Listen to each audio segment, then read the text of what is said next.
Yes, guys, we are back. We're back for another match preview, back for another live stream as well. As you guys noticed yesterday, no streak had to die yet again, but we're getting into the mood where if there just isn't enough to talk about, I'm not going to sit here and just ramble on for an hour on just random topics. So tomorrow was just going to be another one of those days. But guys, we are back. We're back for another preview. We come with the best panel as well. First off, I do want to introduce our guest, Kendall. How's the week been?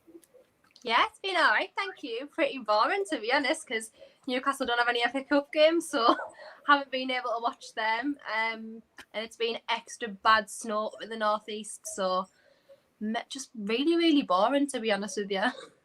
I can imagine. The weather's been dead down here in London. I can't imagine how bad it would have been up north. Awful, awful.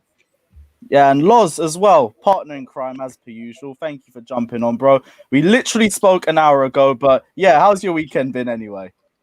You're not too bad, bro. Not too bad. In terms of weather, it's been bloody minus 19 degrees over here, so freezing everything's off. But other than that, very good. Yeah, so guys, 100 man locked in already. Smash the like and subscribe button if you guys haven't done so already. This is the Chelsea versus Newcastle preview. We're going to go straight into the opposition analysis. First thing I want to ask, Kendall, talk to me about Newcastle, because you guys have been in and around the relegation zone area for the majority of the season, but you guys are still comfortably clear of 18th place Burnley. I think it's a 10-point gap right now. You guys have had 2 wins in your last 3, but it's also been 5 losses since the turn of the year as well. So what's your thoughts been on Newcastle's form? What do you think's been going your way? And also, what do you think's been holding you guys back? Well, I've said from literally the start that the problem hasn't been the team, it's been the manager. So if we look, obviously the signings we made in the summer, they were signings that we really, really needed. So we needed left back cover because obviously we lost Danny Rose, who was on loan at the time. We lost Willems to injury. So we needed a left back, signed Jamal Lewis, needed a striker, which we have done for a good few years now, I would say. And got Callum Wilson, who is a relatively decent striker, goal poacher, which is exactly what we needed. Just added to areas that we really, really needed to.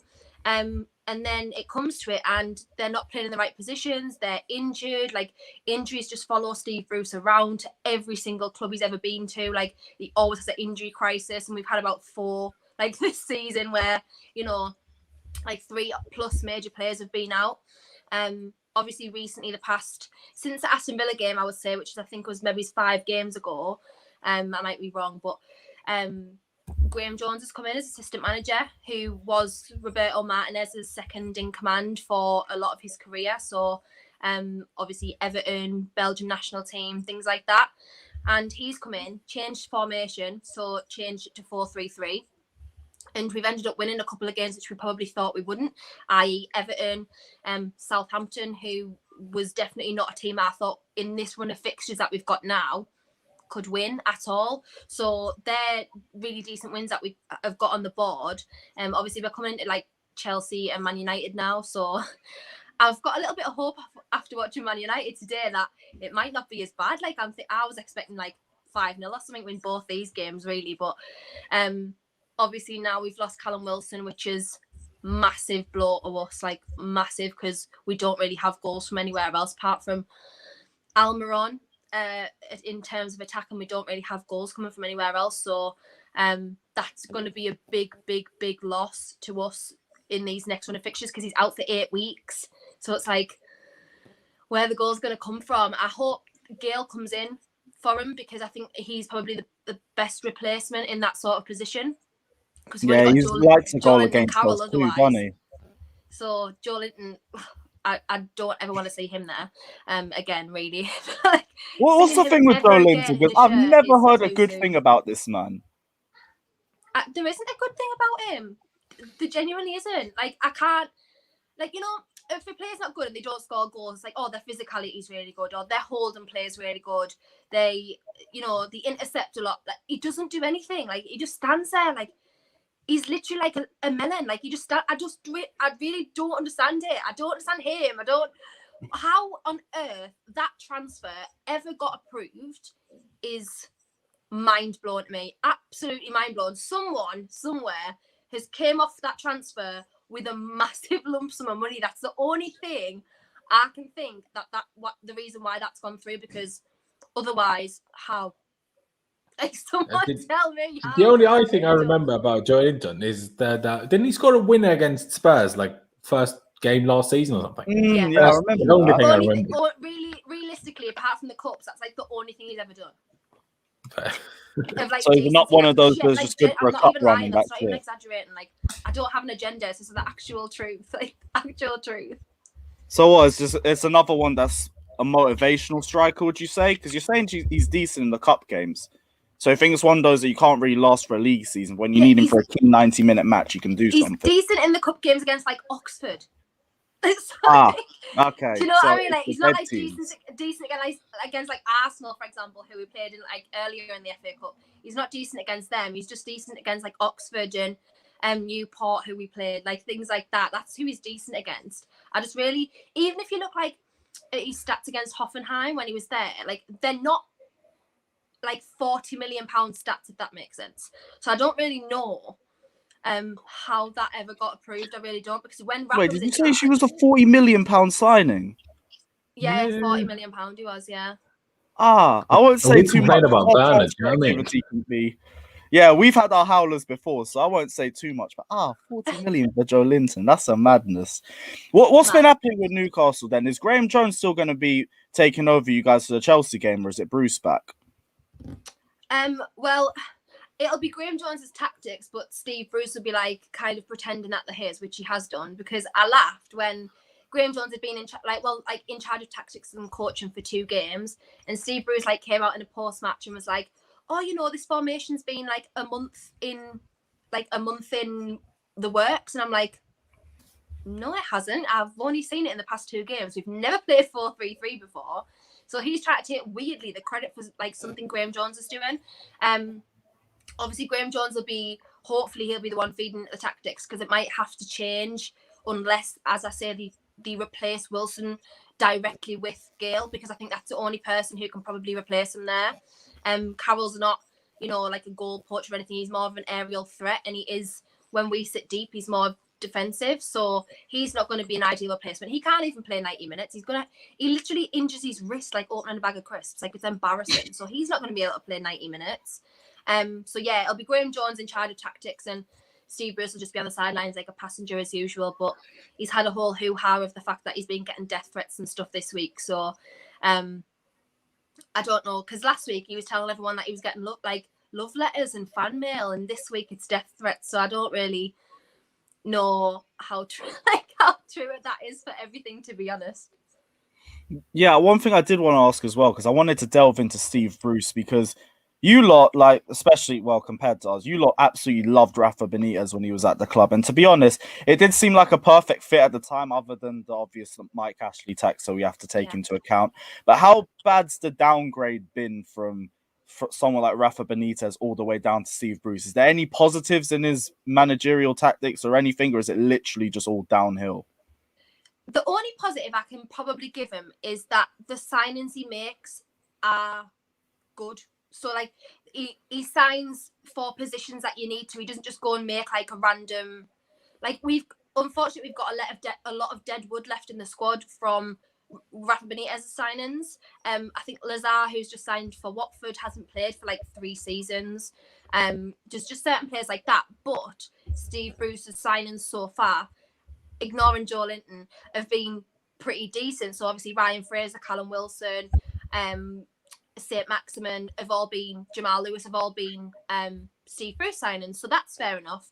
But his coaching and his defensive style of football, Bruce ball as I always call it, is atrocious. Like, it's the single most horrendous football I've watched in my Newcastle supporting career, which is like all my life. And I've seen Joe Kinnear, John Carver, Glenn Roeder, Graham Souness. Like, you've had some bad managers. You're saying Bruce is worse than all of them. We've apart from Rafa Benitez, I mean, arguably Alan Pardew, because I mean he did get us into Europe one year. We came 5th, but since Bobby Robson, which is like 2004, we've had really horrendous managers. Like, obviously Sam Allardyce, Steve McLaren was in there, just like really horrendous managers. So when Rafa came in, it was something that we weren't used to. We weren't used to, you know, Champions League winning manager. We weren't used to the experience that he holds. We weren't used to the caliber of players that he has managed in the past. And when he came to us, it was kind of like, I don't really to this day understand why he took the job. He said it was because he liked the challenge, which, I mean, fair enough, we were. And in the same season, we obviously got relegated and he still continued to stay. So I think there was obviously something there that made him want to stay, because I think it was the fans. Isn't he ex-Sunderland, though? What? Isn't he ex-Sunderland, though? Who, Rafa? No, not Rafa. Oh, sorry, I thought you were talking about Steve. Steve No, Bruce as about well, Rafa because at Bruce first. was. No, yeah, Steve Bruce is ex-Sunderland. But just in terms of Rafa, like, the downgrade was so extreme, because in our first year from promotion, we barely signed anyone, because Mike Ashley has only given... Steve Bruce has had 100 million plus in 18 months. And in the whole time Rafa was at the club, didn't have that much money to spend. And we came 10th with our championship squad. So for me, that was like, okay, we can build on this now. And it never happened, because the year later, he didn't get any money given to him to spend. Yet the recruitment was amazing. So like, we got people like Dubravka for 4 million. Fabian Schär was 4 million. Which, looking at that now, who've been like so ridiculously vital to the squad, like they were amazing. But yeah, Steve Bruce, I mean, look, he's got no integrity. As we've just said, he's ex-Sunderland. He's managed Sheffield United and Wednesday. He's managed Birmingham and Aston Villa. So he's got no like, No he's just way, not a loyal man. person. Like, he's got no morals in terms of like football loyalty whatsoever. He clearly doesn't That's care. like 3 cities you're not allowed back in. That's mad. Absolutely insane. He clearly doesn't care. And then he sat, when he was the Sunderland manager, he used to sit and run up the sidelines and that when they scored against us, like he was buzzing. Then he wants to sit and tell everyone that he's a Newcastle fan. I'm like, really? Like, you're really not a Newcastle fan. But the football's been horrendous. Like, so obviously, if you've ever watched us this season, I mean, we're not a team anyone wants to watch, really, let's be honest. But at least we could rely on... It was Rafa's tactics, but worse. So, like, yes, it was defensive, but we could rely on Rafa's defensive football to not concede as many goals. Now, we're, like, conceding a ridiculous amount of goals. At this point, not, but earlier on in the season. Conceding a ridiculous amount of goals. For a large part of the early part of the season, Carl Darlow was facing the most shots on goal. If you're playing defensive football and your keeper's still facing the most shots on goal, like, well, clearly your defensive football's not working. Do you know what I mean? Like, it's so weird. We were like 19th in the league for a while for like shots created, chances in the final third, things like that. So it's been hard. It's been really, really hard watch, considering the squad that we have. I don't think is like mid to bottom half of the table at all. Like, I think it's probably between 10 to 12, like the squad that we have. The starting 11. So it's been like really awful to watch, to be honest. Really, really horrible. Yeah, and this is the thing with you guys. I've also felt low-key really bad for Newcastle fans, because you guys have had so many false dawns or so many chances where it looks like you might actually be able to get rid of all of this misery that you've had under Ashley and all these other managers. Like, I remember we went up to St. James's Park, I think it was the last game of the season, and we need to make top 4. And you lot absolutely piped us 3-0. And the atmosphere, that's one of the loudest away atmospheres I've ever been around. St. James's Park on its day can be mad. And then, obviously, the next season happened when Benitez ended up leaving because he had issues with the owner. And then you've had all these false takeovers and everything. I wanted to ask as well, what's been the situation with you guys in these takeovers? Because it's like the second year in a row where you've been within inches of one, and then something's just come and stopped it. Yeah, it's normally roughly around Christmas time. Like, I would say for the past 4 years, there's a takeover rumour. So this is every Christmas to January. Never comes off. It sort of gets to the stage where an official bid's been lodged. Mike Ashley moves the goalposts and it's over. So that usually is what happened. He'll say, okay, I want 350 mil. The buyer will be like, okay, he's 300. And he's like, no, I want 400 now. Like, that's just what he does. It's so weird. Then this year, obviously, well, not this year, at the beginning of last year, we had this takeover from, obviously, the Kingdom of Saudi Arabia. So it would have made us one of the richest clubs in the world at the time, if the takeover had gone through due to net worth. And it was the first time that Mike Ashley was actually willing to sell. So, like, offers agreed. He agreed the offer, didn't move any goalposts whatsoever. And then it was the Premier League that rejected it based on they were concerned at the time that the Kingdom of Saudi Arabia were going to have an input in the club, and they didn't want that because of political reasons. They obviously have a lot of ties to Qatar, who at the time had like serious issues with Saudi Arabia. So that got rejected. And then we were like, okay, there's another takeover gone. But it was the furthest it had ever gotten to be it to happening. So it was like a massive, massive, massive kick in the teeth, because it was like, okay, like we're just stuck. We're stuck with Mike Ashley at this point. And I think a lot of people were like just sick of it at that point. They were just like, oh, I'm not even interested anymore. But now obviously he's taken them to court. And the Premier League have been taken to court by Mike Ashley and his lawyers, and they're dealing with arbitration because the owners and directors test was unfairly used in our case. And now, weirdly, Qatar and Saudi Arabia have now made reparations with their sort of relationship in the country, and which is great for us because that was the main sticking point at the time. Well, they say it was. And then obviously there was the news that Tottenham, Liverpool and Man United had opposed the takeover.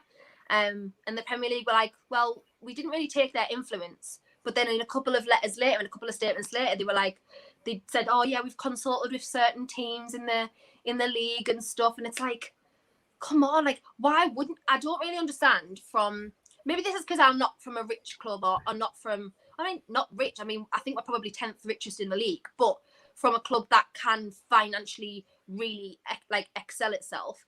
I don't know why you wouldn't want someone to come in and take over another club, because that's more competition. It makes, to me, as a football fan, like that's more exciting, I feel like. But that's obviously because I'm not used to it. I'm used to being like, you know, like lower table club, not having loads and loads of money to spend. So I don't know. It was really, really hard to take, but I hope now, there's been a lot of signs in the last few weeks that it is still ongoing.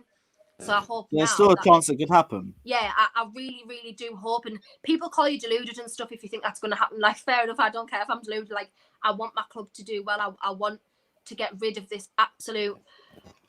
I can't even say the word. I'm like, actually, Go like, for the word. It's cool. Let loose. Terrorism is what he's been committing. Football terrorism. But yeah, I want rid of him. I really, really do. And I just hope that it can happen. But I'm not hopeful, to be honest. I just have that tiny little like thing that it might happen. But yeah, madness. Wasn't it said to have something to do with some sort of TV rights in the Far East as well? That there was like obviously that going on with Saudi Arabia too. And because you said obviously for how it is for like say the usual big clubs in terms of, well, I guess it just makes making Champions League more difficult, doesn't it? That's why people don't like it. Like that's the only reason, I guess, because more exciting, yeah, true. But you know, I mean, look at this season. All of the big clubs are struggling against Brighton as it is. Like we don't need to stop another rich club. Don't need little Newcastle to come in and shake up the game. I know, and I do. If I think about it, get it from obviously like a top club's point of view. I do get it, but in terms of football, like I think like more of the time like, I'm like a football person at heart. I'm not like this, you know, like this modern era of football where it's like business and it's all about like competing and stuff. Like I would just like to think that we were up there, but whether or not we will be, I don't know. Even so, it wouldn't be like a quick fix anyway. Like the club would need completely overhauling. Like we currently still have our players bathing in bins and paddling pools in ice baths. That is a genuine God's honest truth. Like at the training ground, there's genuinely still paddling pools for ice baths. What training ground is this? Honestly, I'm not even lying to you. That's not just for like photos and everything. That's a real thing. Yeah, if you genuinely search on Google, you'll see players in bins, sitting in bins and paddling pools. Raw. Okay, so Mike Ashley really ain't helping you guys. Here's the thing. Does Mike Ashley want this takeover to go over or not? Because I'm hearing two different things. The first one, it was Mike Ashley changing the goalposts and everything. But now with the Saudi owners, does he actually want this to go through? Because now he's actually taking them to court and everything. Yeah, this is why it was harder to take this time, because he was definitely willing to sell this time, and everything was going in the way it should have been. Whereas before, he, as I say, he normally moved the goalposts, and he was the one to say like, no, I'm not accepting that offer. Whereas this time, he really needed it. And plus, with his main industry being high street stores, obviously coronavirus has seriously affected his income, because in terms of his major industry is not a thing anymore because he owns clothes stores. So like, you know, they haven't been open, they haven't been making any revenue. So I think he really actually needs this sale to go through in order to, like, you know, protect his assets a lot. Because as I say, he's not making revenue anywhere else. And then this business is losing him revenue as well. So it's like, I think he actually needs this to happen, which is why he is so active in doing it. But whether or not it'll happen in the near future, I don't know. But if we get a solid answer from the Premier League as to why it failed and why it was rejected and didn't go through, because we haven't really had any serious answers yet.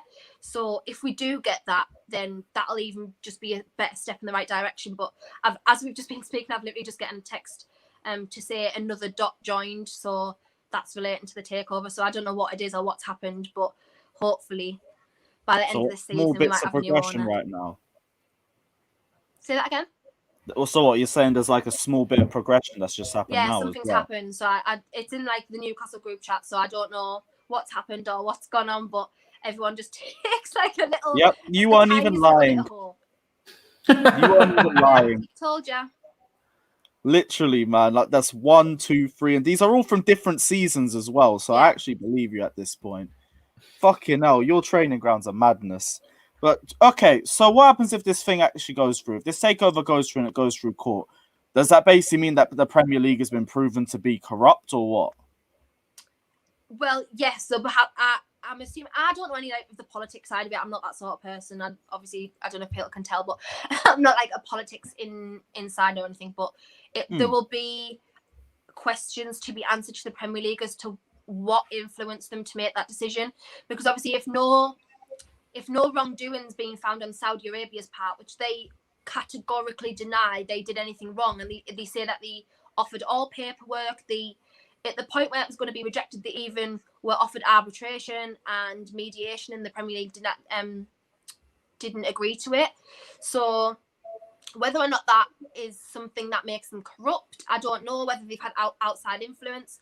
I think even if they come out and say, you know, our relationship with Qatar was a main issue, and that's been resolved now in terms of Saudi Arabia and Qatar.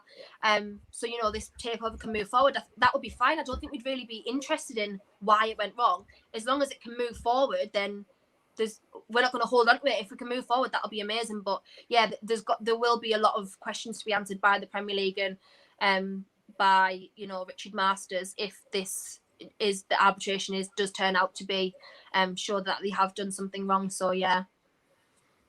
All right, well, taking everything back into football sense of things, looking at Newcastle, and if you lot get a result against us as well, where does that leave you for the next coming games? Because you got a pretty tricky run of games coming up. You got Manchester United and also a couple teams in and around the relegation zone or closer around to your position as well. So what are your thoughts on the next coming games as well? Are you confident based on your recent form, or what's your thoughts? I'm never confident. Like, I'm not going to lie. I'm not one of them people who's like, 2 games in a row, all right, we're going to win the next one. Like, I'm not that.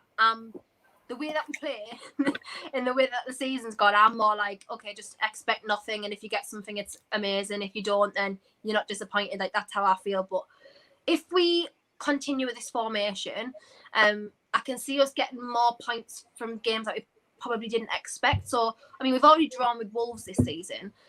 We've got you guys next. We've got Man United after that. Then we've got Wolves, West Brom, Aston Villa. So like Wolves would be a game that I feel like if this continued, we could maybe go in and get a point from that. Whereas before, that wouldn't have even entered my mind. Chelsea is the game that not a gassies up, but this is a game that I'm expecting just nothing from at all.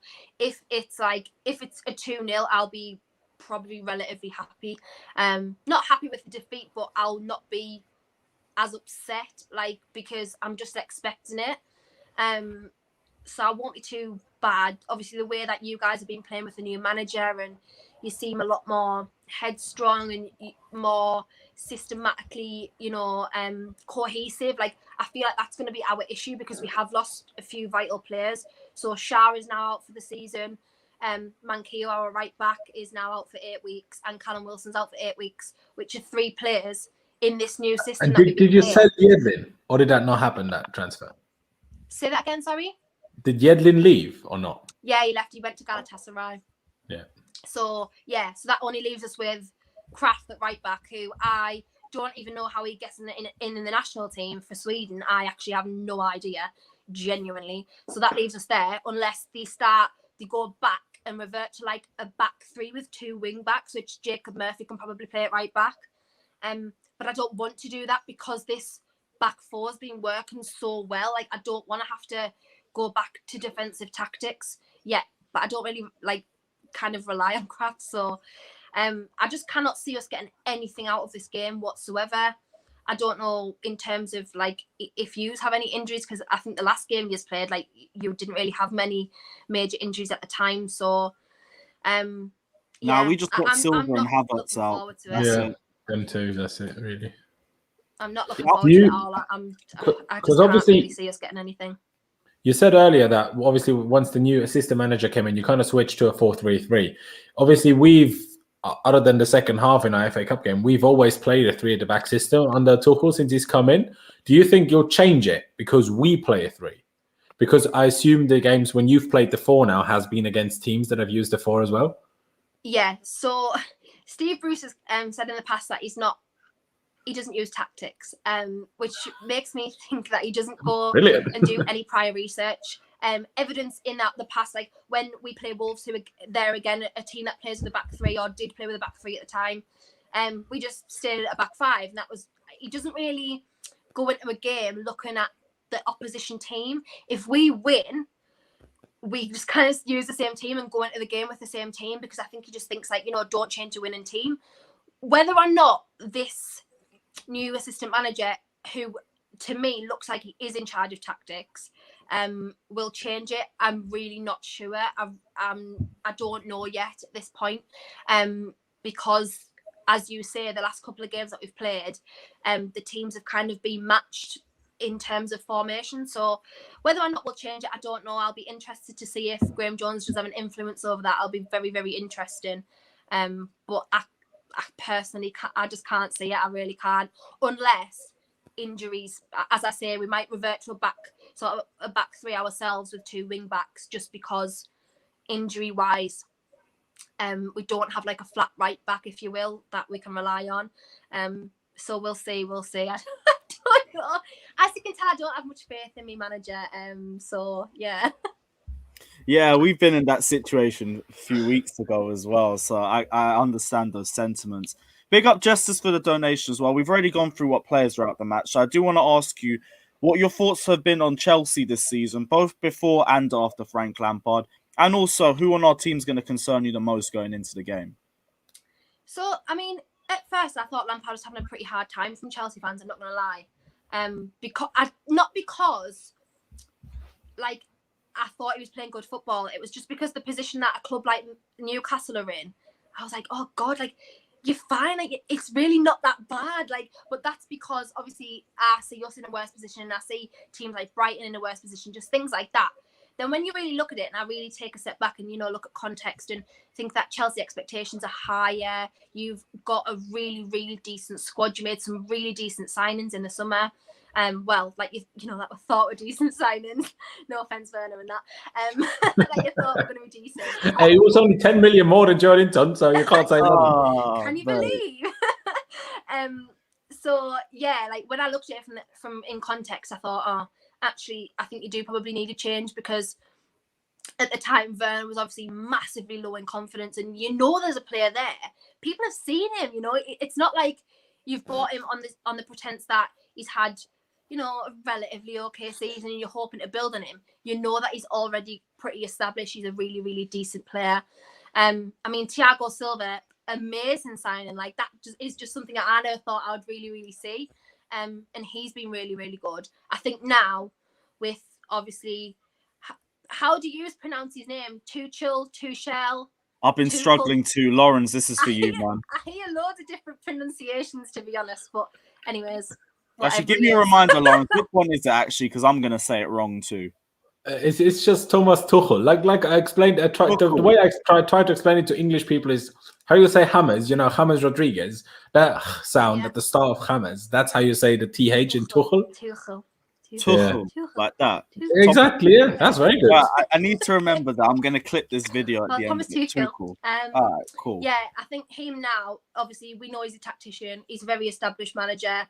I think there's players that he can really get the most out of. I mean, there's even players like Jorginho, for example, who I was like, oh, he's finished now. Like, not finished as a player, but I mean, at Chelsea, I thought there's probably not a lot of room from there. He's even come now and he's picking up form again. So I really think he'll be good. I think he'll be absolutely fine for the rest of the season. Obviously, building on this season because he has come, at the halfway point. So you can't expect miracles, but I think at least easily top 6 without a doubt, which I know a lot of Chelsea fans before were like, no, that's it. We're not even, Europa's the like the thing now, the target, but easily top 6, you'll be fine. If not top 4, obviously with Liverpool and stuff, they're looking really weak again at the moment. So yeah, I think you'll be fine. It's your attacking players and obviously the midfield that worry me a lot because our midfield is so poor. Like we've signed Willock, which is fair enough. He had a really decent debut game. That's fine. But whether or not he can show what he can do against teams like Chelsea, like Man United, who we've got next, that'll be, the telling signs. But our midfield is so poor. I mean, we rely on like Shelby. Hayden's going to now have to play centre-back because we don't have another fit centre-back apart from Clark at this point because Shah's out again. So Hayden's going to have to play centre-back. So our midfield is like lacking big time now. So it'll be for Willock to step up. But yeah, that is seriously what worries me in terms of like you guys, like obviously players like Mount, who I know a lot of people, it's kind of like Marmite with Mount. A lot of Chelsea fans like him and a lot of Chelsea fans don't. But I personally, he's like miles above and beyond anybody we've got. So that's where I'm concerned. In the middle of the park is where I'm really worried because if we don't step up and try and even counter attack, that's going to be that the channel's just going to be open for you guys to attack then. And obviously you've got the attacking players there. So I am really worried. Yeah, and I understand as well the sentiments towards Frank Lampard because I do feel like lower down the table, you get more patience as well. And that's not even to say that as a bad thing. It's just if you can see something being built and you can give it more the time to let it grow. Here, the problem was with Chelsea is you understand the expectations are just ridiculously high. That's why they called the Chelsea job one of the toughest jobs. Roman is brutal. Like if the manager's not doing anything, he's like, bye. Like he's notorious for it. So that's why obviously when you do look at context, it is fair enough. I knew he would be gone, to be honest. But yeah, brutal. It's like when you said you'll be fine, you'll make at least top 6, and we're sat here saying, "Bruv, top 6." Yeah, I heard top 6. But yes, but a lot of Chelsea fans are like, "Well, when you had Lampard towards the end, we're like, that's it, top. Oh my god, we can't even get to Europe." I was like, "You'll be fine. Like, you'll literally be fine. Your squad is way better than that." It's just obviously Frank just couldn't get the most out of certain players, and that's fair enough. But yeah, as I say, at least like there's no me saying at least top 6 is like you've got nothing to worry about. I think top 4 is easily, in reach for you guys. I really don't see that being out of reach at all. I mean, if we beat you, we're in the top 4, so. This game's big for us as well. 5 wins in a row. I bloody hope so. I can only hope this. Again, no offense saying it, but it's one of those games where we do have to go and get 3 points in. Otherwise, we are going to start asking a lot of questions as well. But if it is weird, though, like to just ask one more question or something about Newcastle, because you are still quite a way clear of the relegation zone. Like, obviously, at Chelsea, when you moan about the manager, that's like, okay, we're not within the title shout or whatever. Yeah. But obviously, you're not expecting to be in Europe, I presume.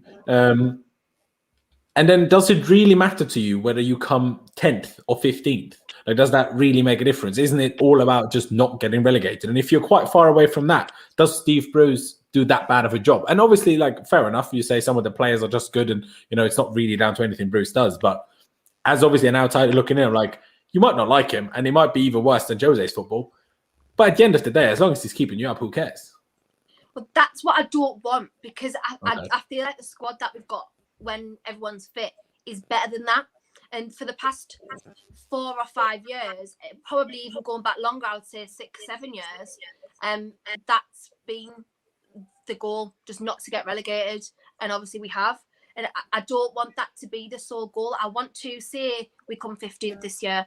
I want to be 12th next year. And then I want to be 10th. And then I want to be 8th. Like, that's what I want. I don't want this. Because for the past 3 seasons, we've had 44 points, 45 points, and 44 points. So it's like, there's just zero progression. And if you're spending 100 million on a squad, which to some other teams, that might not seem like a lot, but to us, to be investing 100 million, I want to be improving. I don't want to be just 17th. Do you know what I mean? Well, Because that's the thing. It's not been the first time for you lot as well. Didn't you spend 80 million in 15-16? That was the season you went down as well. Could be with McLaren, probably. Yeah, the McLaren season. I think you got Genie that season, and I don't remember who else. Yeah, he grabbed a couple of Dutch players and a couple of French players, because for some reason we just love the French players. The French players, You love the love French French players players, since like the Pardew days. I remember when Pardew literally just solely used to buy like French players at one point. It was really strange, like Cabaye, Gouffran, like he just had all these random French players at one point. But yeah, like I want there to be progression, which there isn't right now. I don't just want to have to stay safe from relegation, because it makes football unenjoyable to watch. It makes it hard, because you're hoping and relying on teams around you to lose points, rather than you going into a game thinking, okay, we can get the points here to, you know, help us out. And that's what I just don't want. I just want us to actually go in and look forward to the games again, because I can't even remember. Like, it sounds crazy, the championship season and the season when we got promoted again, that was the last time that I actually enjoyed the football and going to games, because I've had a season ticket now for 16 years, and that was like the last time I actually remember having actual enjoyment out of a game. And since then, even in Rafa's last season, because we knew he wasn't staying, like, it was coming at the end of the season, you were like, oh, like, this is end, like, who are we going to get now? Like, we're going to get like Tony Pulis or like Nigel Pearce, and then it just ended up being worse. He ended up getting Steve Bruce, who was 12th choice manager at the time. 12th choice, yeah, mental. He actually. What happened to the other 11? This is what I mean. Who said he's not coming? Like, how many has said that they're not coming if he's 12th? Like, it's just crazy. He remember, Lewis, the when club we had to take the job. So gone. Sorry. Remember, Lewis, when we had the times on the content when we was like signing fourth choice like players in positions, and we were like, oh, what's happening to number 1, 2, and 3? And then she celebrated manager choice number 12. Oh man, 12, and we actually paid Sheffield Wednesday 4 million for Steve Bruce. It is weird though, like, especially like if you support a club that's kind of in this mid-table kind of like nothingness, as if you want to call it. Obviously, you prefer that to getting relegated, right?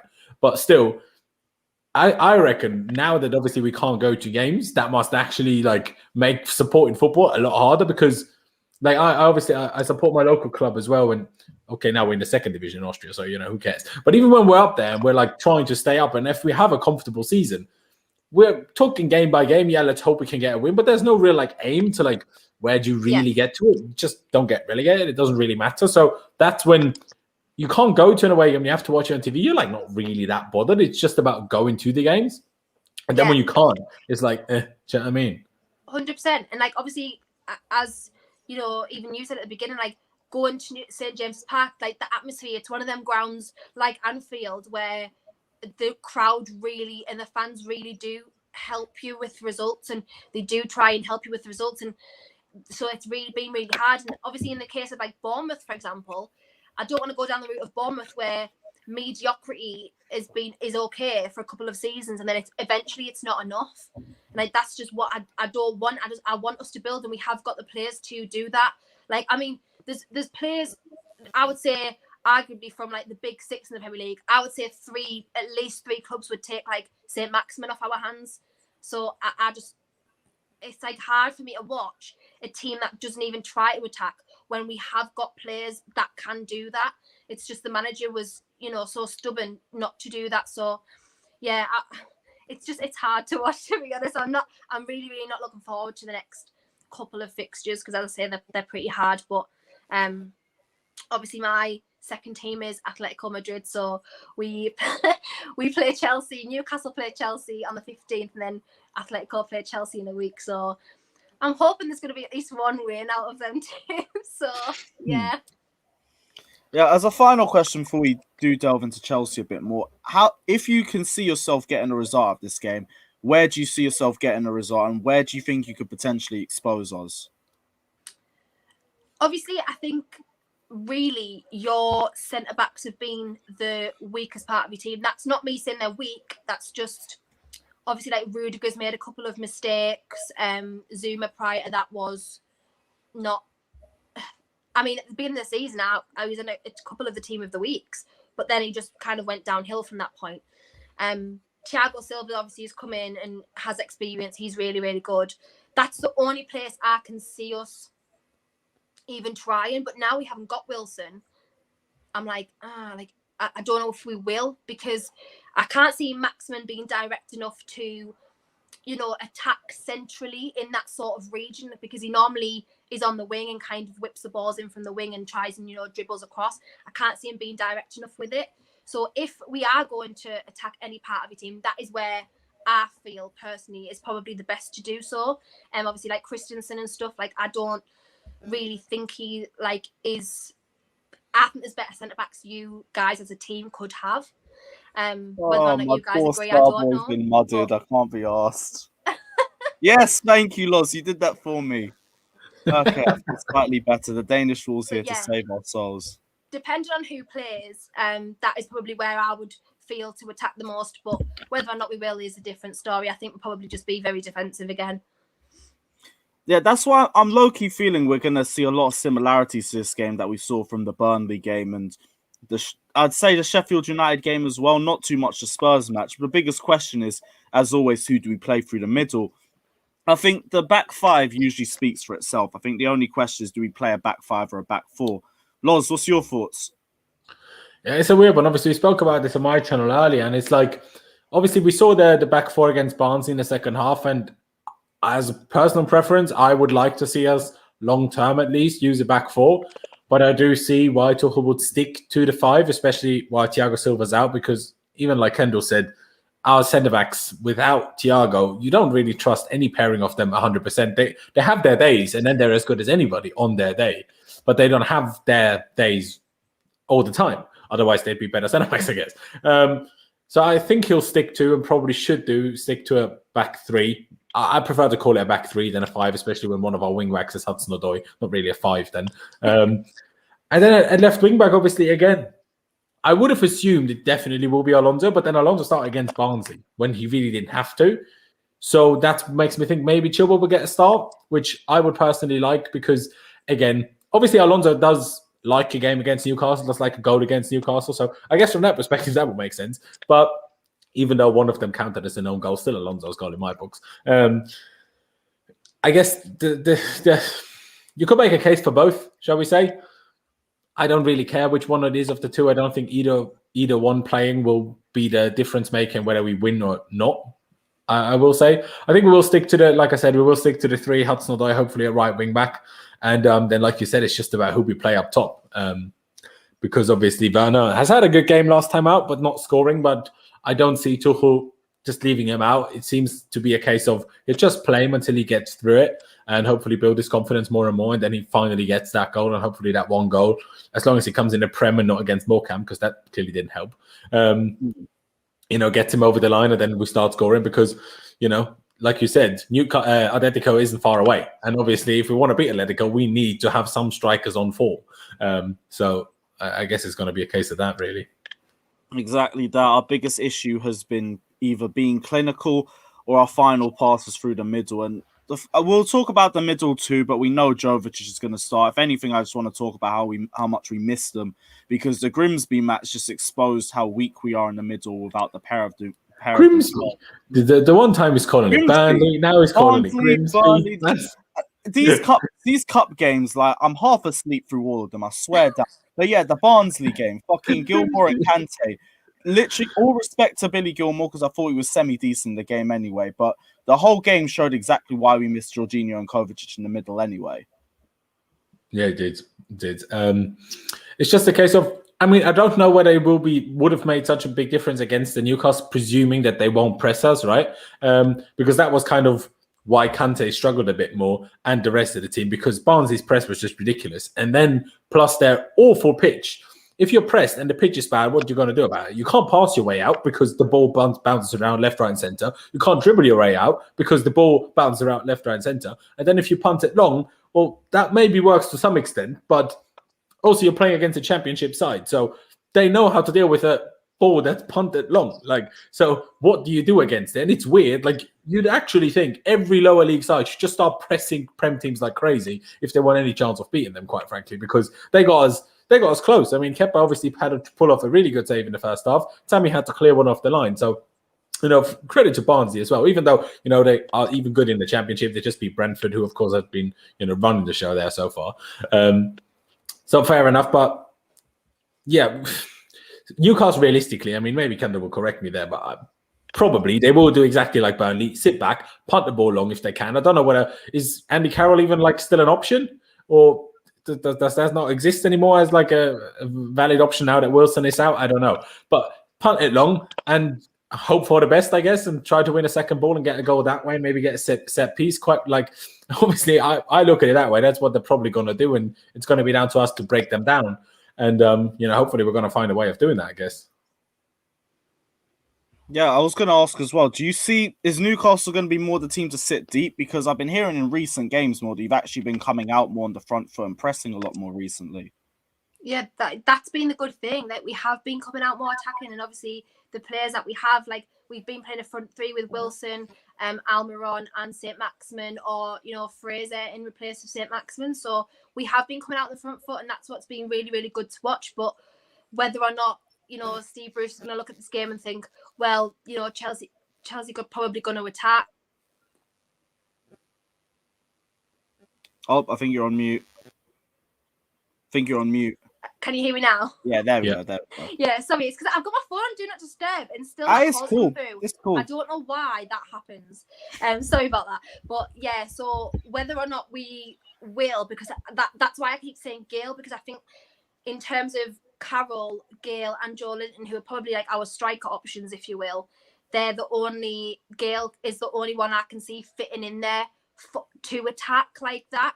So if we will, I don't know. I think it's going to be a case of Bruce ball tactics at best, or whether we actually go with the same formation, I don't know. Yeah, sounds like... I won't lie, right? If Newcastle press us at Stamford Bridge, I think that's suicide, personally. I don't think Newcastle are used to pressing enough. Obviously, Barnsley do that every game. Doesn't matter who they play against. They play like that all the time. But I don't think Newcastle are used to that enough. Obviously, you did it against Everton, who are a good team. But as a Chelsea fan, I will say still not Chelsea level, even though points is not much in it at all. I don't know if games in hand, they might even be ahead of us. I don't really know, to be honest. But it's still not quite the same. And Southampton, yeah, they've had a really good season, but obviously their recent form has actually been poor. So I'm not sure whether Bruce would try it. Obviously, you say he doesn't have tactics, so who knows?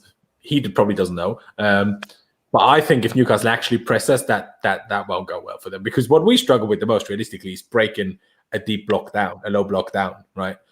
Maybe a crazy press like Barnsley we struggled with a little bit, but say our best team played against Barnsley, I think we would have taken them apart, even with the bad pitch, quite frankly. But obviously, because it was players that weren't used to playing with each other, which people sometimes forget that plays a bit of a role as well. Where you might have your second string team, but if your second string team plays together every 3 weeks as well, that's fine. But if a combination of 10 outfield players have never played together, that will take them probably an hour of the game to actually start clicking a little bit, if not more. So I think Newcastle will probably sit back, but I'm not best suited to judge that, I guess. Yeah, I won't really think. I was thinking that as well, but I just wanted to confirm because you never know if a team's going to come and give us a shock. Final question I'm going to ask before we go into score prediction. I want to talk about up front because we've already said we need to start being clinical in games, and we also need to start playing these games with Atletico Madrid in mind as well. Southampton isn't necessarily going to be the easiest test in similarities, because Southampton, I think, are actually going to come out and try and give us more of a game, where I think Newcastle United are more going to sit deep. So with that in mind, and also looking forward to the Atletico game, who do you want to see as our front three, Loz? Like we touched on earlier on my stream, I think with how Tammy played in the last game and with Kai Havertz being out, and obviously Pulisic struggling a bit for form, and me hoping that if we play a back three, that Hudson-Odoi plays right wing back, I would like to see a front three of Abraham, Werner, and Mount. And then we can switch that, between a kind of a 3-4-1-2 and a 3-4-2-1, just because Werner can either act as a second striker or he can act as a left forward when Mount shifts out. So I think that's probably the best way to go. Obviously, if different players were on different form, I would definitely say Pulisic has to start, but just because he doesn't seem to be on it, I feel like that Abraham Werner Mount combination is probably best suited, as long as Hudson-Odoi is right wing back. If Reece James are right wing back, Hudson-Odoi obviously has to be one of the front three. All right, cool. And the final question before we end up this stream, just want to get everyone's score predictions. Kendall, we'll start with you as the guest. What's your thoughts for the game tomorrow? I think there's definitely going to be a Chelsea win. I don't think we're going to score all, because I just can't see us really where a goal is going to come from, if I'm honest. I think 2-0 Chelsea. 2-0. I want to back my team, but it's like, I'm not going to get clipped up later and be like, 2-0 Newcastle. Because like, I just don't think it's going to happen. So there's just no point. I do think 2-0 Chelsea.